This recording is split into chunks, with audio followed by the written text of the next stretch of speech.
Pada suatu hari Rasulullah SAW ditemui oleh malaikat Jibril. Rasul pun bertanya, "Ada apa wahai Jibril?" Jibril menjawab, "Wahai Muhammad, sesungguhnya hari ini Allah Subhanahu wa Ta'ala sedang mengobarkan nyala api neraka, dan seluruh para malaikat amat ketakutan. Mereka tidak tahu harus bagaimana. Untung aku ingat," kata Jibril, "bahwa engkau Muhammad adalah sumber cinta dan sayang Allah Subhanahu wa Ta'ala kepada alam semesta. Dengan alasan itu aku kesini, bertabaruk mengambil berkah dengan cinta Allah kepada dirimu, ya Rasulullah, ya Muhammad." Rasulullah terdiam beberapa saat, kemudian bertanya lagi, "Wahai Jibril, ceritakan padaku bagaimana neraka itu sesungguhnya." Jibril menjawab, "Wahai Muhammad, neraka itu bagaikan lubang-lubang yang terdiri dari 7 tingkat. Jarak antara satu lubang dengan yang lain ialah perjalanan 70 tahun. Lubang paling bawah adalah lubang yang paling panas." Nabi SAW meneruskan pertanyaannya, "Lalu siapakah penghuni lubang-lubang neraka itu, wahai Jibril? Sampaikan kepadaku, Jibril." Jibril menjawab, "Lubang yang paling bawah diciptakan untuk orang-orang munafik. Lubang yang berikutnya untuk penyembah berhala, lalu untuk penyembah bintang dan matahari." Jibril terus menerangkan penghuni tingkatan neraka hingga lubang yang kelima, tempat umat Yahudi, dan yang keenam dihuni oleh umat Nasrani. Setelah menjelaskan penghuni 6 tingkatan neraka, Jibril diam cukup lama. Rasulullah SAW penasaran dan bertanya kepada Jibril, "Wahai Jibril, siapakah penghuni neraka yang ke-7?" Jibril diam saja tidak menjawab. Rasulullah SAW mengulangi pertanyaannya, tapi Jibril tetap diam. Rasulullah tambah penasaran dan mendesak Jibril agar dijawab pertanyaannya. Akhirnya Jibril pun berkata, "Umatmu, wahai Muhammad, mereka itu para pelaku dosa besar di kalangan umatmu, yang dimana sampai mereka mati belum sempat bertaubat." Mendengar jawaban Jibril, Rasulullah langsung jatuh pingsan. Jibril merangkulnya dan meletakkan tubuh baginda di atas pangkuannya. Tak berapa lama Rasulullah SAW sadar dan langsung menangis bersimbah air mata dengan terisak-isak. Rasulullah mempertegas pertanyaannya, "Wahai Jibril, apakah benar ada di antara umatku yang masuk neraka?"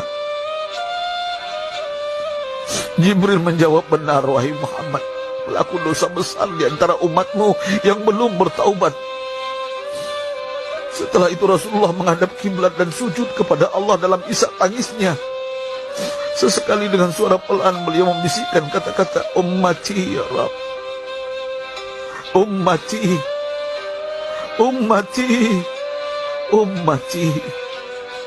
Beliau SAW tidak mengangkat kepalanya dalam keadaan seperti itu selama 3 hari 3 malam, kecuali setiap Bilal bin Rabah mengumandangkan azan, barulah beliau bangkit untuk menjadi imam, dan setelah itu kembali sujud lagi.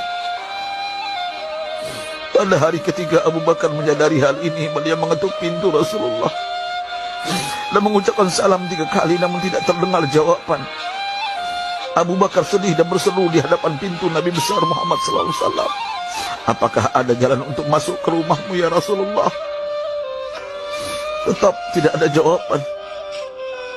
Di jalan Abu Bakar bertemu sahabat Umar. "Mengapa engkau menangis, wahai Abu Bakar?" kata Umar. Abu Bakar menceritakan keadaan Rasulullah SAW. Maka Umar pun melangkah menuju rumah Rasulullah dan terjadilah hal yang sama.